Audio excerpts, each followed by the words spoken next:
La amargura, el cáncer del alma. Vamos a leer un texto bíblico, un solo versículo, donde me quiero basar. Hebreos capítulo 12, versículo 15. Hebreos 12, 15. Fíjense lo que dice este verso. Mirad bien, no sea que alguno deje de alcanzar la gracia de Dios, que brotando alguna raíz de amargura os estorbe, y por ella muchos sean contaminados. Hoy quiero hablar de uno de los sentimientos más peligrosos que existen, hermanos. Un sentimiento alrededor del cual giran muchos otros pecados. Y me refiero al sentimiento pecaminoso de la amargura. Cómo enfrentar bíblicamente la amargura y ser libre del resentimiento o la falta de perdón. Alguien definió la amargura como un sentimiento de frustración, resentimiento, falta de perdón, tristeza, rencor, que es duradero y que se produce principalmente por alguna desilusión o una injusticia de la cual hemos sido víctimas. Así alguien definió la amargura. Ahora, ¿qué es la amargura según la Biblia? Bueno, en el texto que acabamos de leer, fíjense que el autor de Hebreos compara la amargura con una raíz. Una raíz. Dice allí, mirad bien, no sea que brotando alguna raíz de amargura os estorbe. Saben que las raíces tienen que ser plantadas. ¿Y cuál es la semilla de la que brota la amargura? Una herida. Una herida. Por tanto, ¿qué es la amargura entonces? Es el resultado de reaccionar incorrectamente a una herida. Eso es la amargura. El resultado de reaccionar incorrectamente a una herida. Por ejemplo, cuando uno le dice a algún hermano o hermana en Cristo, mira, mi hermano o mi hermana, te estoy oyendo hablar y me da la impresión de que estás amargado o amargada. Entonces nos dice, no, yo no estoy amargado, lo que pasa es que me siento herido. Bueno, pero ese es precisamente el sentimiento que usualmente nosotros experimentamos cuando tenemos amargura en el corazón. O sea que sin esa persona darse cuenta, te está diciendo precisamente eso, que lo está. Porque ese es el sentimiento que las personas experimentan cuando sienten amargura en su corazón. Entonces, la semilla de la que brotó la amargura es una herida. Por eso, hermanos, repito, que la amargura es el resultado de reaccionar incorrectamente a una herida. Y eso es importante. Entonces, la semilla de la que brotó la amargura es una herida. Ahora bien, cuando sufrimos una herida, nosotros tenemos dos caminos posibles a tomar, solo dos. O arrancamos la semilla de la amargura y decidimos perdonar al ofensor, o cultivamos la semilla reviviendo la herida una y otra vez en la mente. Ahí es donde está la batalla, hermano.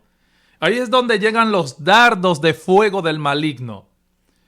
O cultivamos la semilla, reviviendo la herida una y otra vez en la mente, o arrancamos esa semilla de la amargura y decidimos perdonar.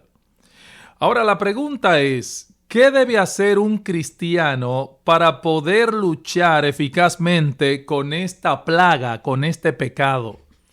Vamos a leer en Efesios capítulo 4, los versículos 31 al 32. El apóstol Pablo dice lo siguiente: Quítense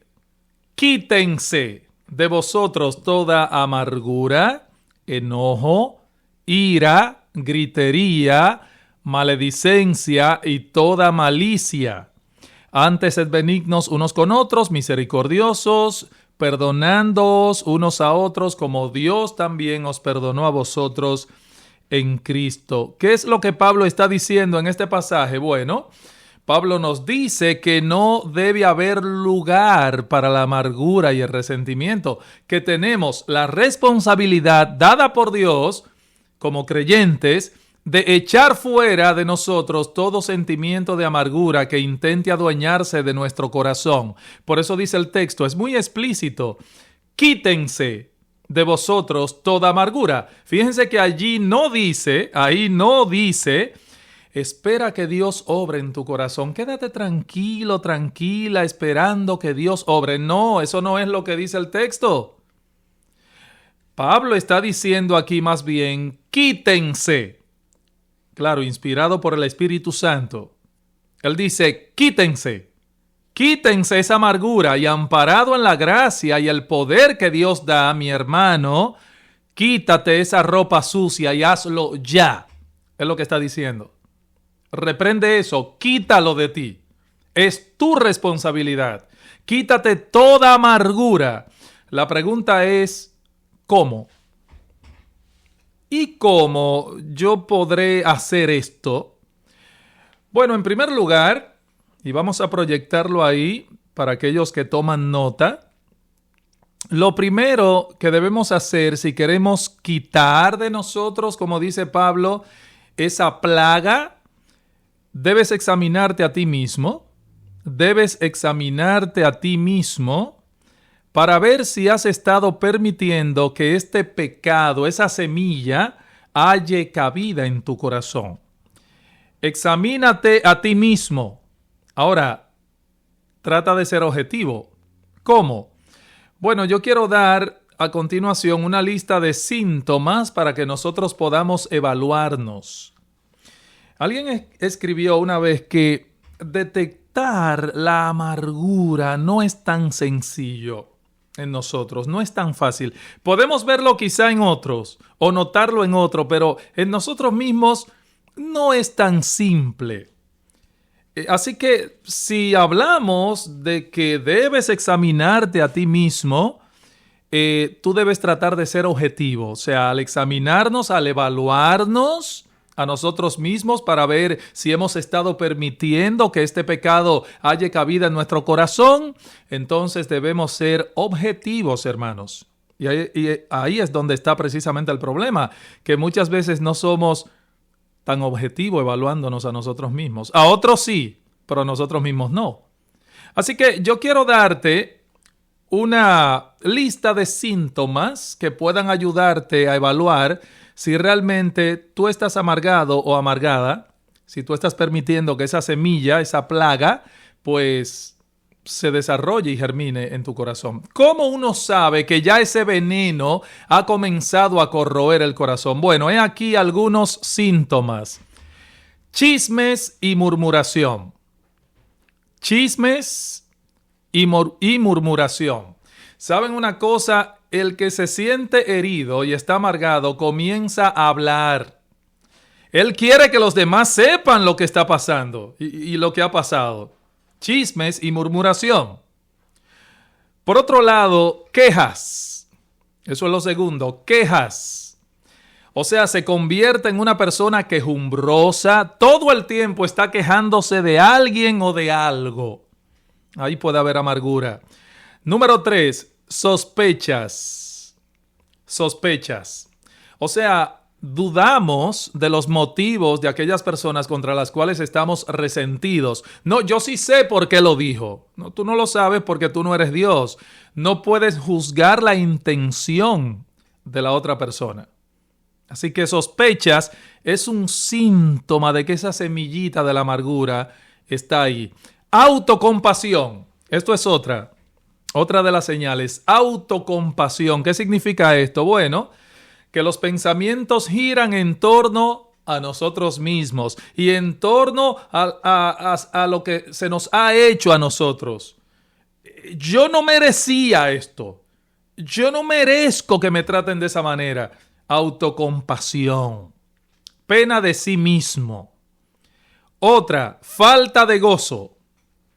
Falta de gozo. ¿Saben una cosa, hermanos? La amargura es algo terrible porque roba el gozo. La amargura roba el gozo. Alguien llegó a decir que la amargura es como un ácido. Destruye al contenedor que la guarda. ¿Escuchaste bien? La amargura es como un ácido porque destruye al contenedor que la guarda. La amargura corroe el corazón y hace la vida miserable del que la guarda. Y por supuesto es capaz de contaminar a todo el que está a su lado. Por eso el autor de Hebreos, donde leímos, Hebreos capítulo 12, versículo 15, él dice que la raíz de la amargura contamina a muchos. Contamina a muchos. O sea, es un ácido la amargura. Muchos pueden ser contaminados, sobre todo, cuando la amargura del otro se convierte en mi amargura. Eso es lo grande. La amargura tiene un efecto multiplicador, mis hermanos, de tal manera que puede poner en peligro una iglesia completa. Y cuando viene a ver, lo que hay es una iglesia de amargados. ¿Se imaginan ustedes tal desgracia? Porque ya tendríamos una iglesia de amargados. Bueno, por una raíz. Todo comienza por una raíz. No es una mata completa, es una raíz, es una semilla que va germinando y va creciendo y se va desarrollando. Alguien escribió lo siguiente: la amargura nunca se queda en casa, siempre busca amistades y termina contaminando a muchos. O sea, la amargura no le gusta quedarse sola, siempre busca compañía, busca amistades y entonces así termina contaminando a muchos. Otro síntoma de una persona amargada: deseo de venganza, o sea, un espíritu vengativo, una actitud hipercrítica hacia el pecado de los demás. Esa es otra. Una actitud hipercrítica hacia el pecado de los demás. Eso hace una persona amargada. Una persona amargada está más pendiente de lo que otros están haciendo mal que a su propio pecado. Eso es terrible. O sea, ellos se creen fiscales de todo el mundo. O sea, todo el mundo ha pecado contra mí. Yo no le he hecho mal a nadie. Cristo dice, saca primero la viga de tu propio ojo. Y un día de estos vamos a hablar de ese texto de Mateo 7 también, en un futuro no muy lejano. Dice Cristo, saca primero la viga de tu propio ojo y entonces verás bien para sacar la paja del ojo de tu hermano. Cristo no prohíbe que se saque la pajita del ojo ajeno, ¿eh? No, tú tienes que hacerlo porque tú tienes que amar a tu hermano y corregir su pecado. Pero primero Jesús dice, examínate a ti mismo, porque tú puedes tener un tronco atravesado en tu ojo. Y eso es una barbaridad. O sea, tú tienes un tronco que te tapa la visión y tú eres capaz de ver la pajita en el ojo ajeno. No. Sí, sácala, pero primero examínate. Ok, hermanos. Luego de haber visto nuestro primer punto sobre este tema de la amargura, recuerden, lo primero que debemos hacer es examinarnos a nosotros mismos. Y ya te di una lista de síntomas que pueden ayudarte a autoevaluar tu corazón. En segundo lugar, otra de las cosas que debemos hacer de cómo podemos quitarnos, como dice Pablo, quítense de vosotros toda amargura, ira, enojo, gritería, etcétera, maledicencia, malicia. Lo segundo que debemos hacer es, aparte de examinarnos a nosotros mismos, es confesar nuestro pecado cada vez que descubramos ese sentimiento pecaminoso anidándose en nuestro corazón. Debemos, repito, confesar nuestro pecado cada vez que descubramos ese sentimiento pecaminoso anidándose en nuestro corazón. Hermanos, es un pecado. La amargura es un pecado. Noten cómo inmediatamente, antes de decir, quítense de vosotros toda amargura, Pablo dice, no contristéis al Espíritu Santo de Dios. Allí en Efesios capítulo 4, no contristéis al Espíritu Santo de Dios, lo dice en Efesios 4:30. Y ahí mismo después dice, quítense de vosotros toda amargura. Pero lo que precede a este mandato es, no contristéis al Espíritu Santo de Dios, con el cual fuisteis sellados para el día de la redención. No, hermanos, eso contrista al Espíritu Santo que mora en nosotros, porque ese no es el carácter de nuestro Señor Jesucristo. Y esa es la obra que el Espíritu Santo precisamente quiere hacer en nosotros, conformarnos cada vez más al carácter de Cristo. Esto no se predica claro desde muchos púlpitos. La gente quiere justificar su malicia, su maldad, su intención, su deseo de venganza, su espíritu vengativo. Busca 1000 razones para que los demás entiendan que él tiene razón en tratar a esa persona como tal. Tercero, y esto sí que es difícil, hermano, lo que voy a decir. Debemos tomar la determinación de perdonar y hacerle bien al que nos ha hecho mal. Y esto yo lo voy a ampliar la semana que viene, si Dios quiere, pero yo quiero, hermanos, hablar un poquito sobre lo que significa perdonar, porque estamos diciendo que si nosotros queremos quitarnos de nosotros toda ira, amargura, enojo, etcétera, como dice Pablo, debemos tomar la determinación. Es una determinación. ¿De qué? De perdonar y hacerle bien al que nos ha hecho mal. No estoy hablando de algo fácil, lo reconozco, humanamente hablando. Ahora, ¿qué significa perdonar? ¿Es el perdón un sentimiento? ¿Creen ustedes que el perdón es un sentimiento? Bueno, bíblicamente debo responder que no. No, el perdón no es un sentimiento. Antes que nada y fundamentalmente, el perdón es una promesa. El perdón, hermanos, es la actuación responsable de un cristiano que promete en el fondo de su corazón no sacar más este asunto a colación, nunca más. Cuando perdonamos a alguien, estamos haciendo una promesa que involucra a lo menos 3 cosas. Número 1, estamos prometiendo no volver a traer en el futuro la ofensa de la persona. Es decir, no usaremos la ofensa contra ella, estrujándosela en la cara otra vez, si hemos perdonado. Número 2, estamos prometiendo no hablar a otros de esa ofensa, no comenzar a hablar con otro de lo que me hizo fulano de tal. Y tercero, estamos prometiendo también no quedarnos pensando o viviendo en la ofensa. Hay personas que siguen viviendo y rumiando en su mente la ofensa cometida contra él. En otras palabras, ¿qué es lo que quiero decir? Cuando yo le digo a otra persona, te perdono, le estoy diciendo, mira, yo te prometo que así como Dios arrojó todos mis pecados al fondo del mar, así yo te prometo que voy a arrojar los tuyos al fondo del mar. Y yo sé que Dios no padece de amnesia. No. Yo tampoco voy a padecer de amnesia, ¿eh? El diablo se encargará de traerme ese pensamiento una y otra vez, pero aquel que ha dicho te perdono está luchando en su corazón para no pensar en eso. Está luchando contra ese pensamiento. No acariciándolo en su mente. Es verdad. Satanás, tú tienes razón. Me lo hizo a mí y me lo va a pagar. ¡Reprende eso!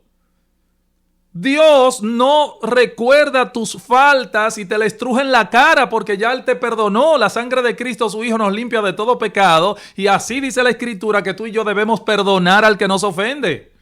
¿O acaso los demás han pecado más contra ti que lo que tú has pecado contra Dios? Eso es perdonar, lo que estamos hablando. Hermanos, el perdón es un acto de la voluntad, no una emoción. Cuando una persona dice, es que yo no puedo perdonarlo, lo que está diciendo es, yo no quiero perdonarlo. No quiero perdonarlo. Eso es todo. No que no puede. El perdón es un acto de la voluntad, no una emoción. No es que no podemos, es que no queremos. Un hombre que ha sido en verdad reconciliado con Dios, y escúchame esto bien, por favor, mi hermano, mi hermana, un hombre, una mujer que ha sido en verdad reconciliado con Dios, debe manifestar esa realidad amando como ha sido amado y como fruto de esa realidad perdonando como él o ella ha sido perdonado. Este asunto del perdón es algo que la Biblia concede una importancia capital, Por eso también tendré un tema que va ligado a todo esto sobre el perdón. El Señor Jesucristo dijo claramente, miren lo que dijo Jesús, véanlo en pantalla, y Mateo capítulo 6, versículo 15. Y ese texto después también lo voy a desglosar en otra parte de esta serie. Dice Jesús, si no perdonáis a los hombres sus ofensas, tampoco vuestro Padre perdonará nuestras ofensas. Eso está muy claro. Por eso alguien dijo una vez que el que vive sin misericordia morirá sin misericordia. El que vive sin misericordia morirá sin misericordia. Un corazón implacable está dando muestras muy preocupantes de que no ha sido objeto de la gracia perdonadora de Dios. Entonces el cristiano está llamado a perdonar a los demás de la misma manera como Dios lo perdonó a él. El perdón de Dios es el modelo de nuestro perdón.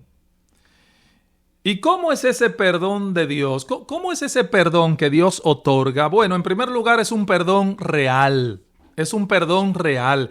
Dios no hace un simulacro de perdón. No, Él perdona de verdad, real y efectivamente. Y segundo, y con esto termino, el perdón de Dios, aparte de ser un perdón real, es un perdón total. Total. ¿Tú te imaginas que Dios te dijera, mira, yo te voy a perdonar a ti solamente el 10% de tus pecados? Los demás pecados tuyos te van a llevar a la condenación. Eso no es perdón, no sería perdón. Dice la Biblia en Isaías capítulo 55 que Dios es un Dios amplio en perdonar. Dice, buscad a Jehová mientras pueda ser hallado, llamadle en tanto que está cercano, deje el impío su camino y el hombre inicuo sus pensamientos y vuélvase a Jehová, el cual tendrá de él misericordia, y al Dios nuestro, el cual será amplio en perdonar. ¿Y saben por qué Dios es un Dios amplio en perdonar? Porque tú y yo somos amplios en pecar. Y tiene que ser así. Tú y yo somos amplios en pecar. Bueno, Dios es amplio en perdonar. Y al que mucho se le perdona, mucho ama, dice la Escritura. Si tú estás agradecido o agradecida del perdón que Dios te ha otorgado a ti, entonces tú serás consecuente con esa gracia que Dios te ha dispensado a ti y tratarás con gracia a aquellos que te hieren o que pecan contra ti. Siempre lo habrá. Si tu hermano peca contra ti, repréndele estando tú y él solo. Si te oyere, has ganado a tu hermano. Ese es el punto, hermano, aquí. No es perder un alma, es ganarla. Ganarla. Entonces, la amargura es un pecado multifacético que tiene 1000 máscaras y del cual nosotros debemos librarnos lo antes posible. No sé a quién Dios le estará hablando en este momento, pero quizá Dios está tratando con el corazón de gente que me está escuchando ahora. Mira, si tú albergas amargura en tu corazón, desde hoy renuncia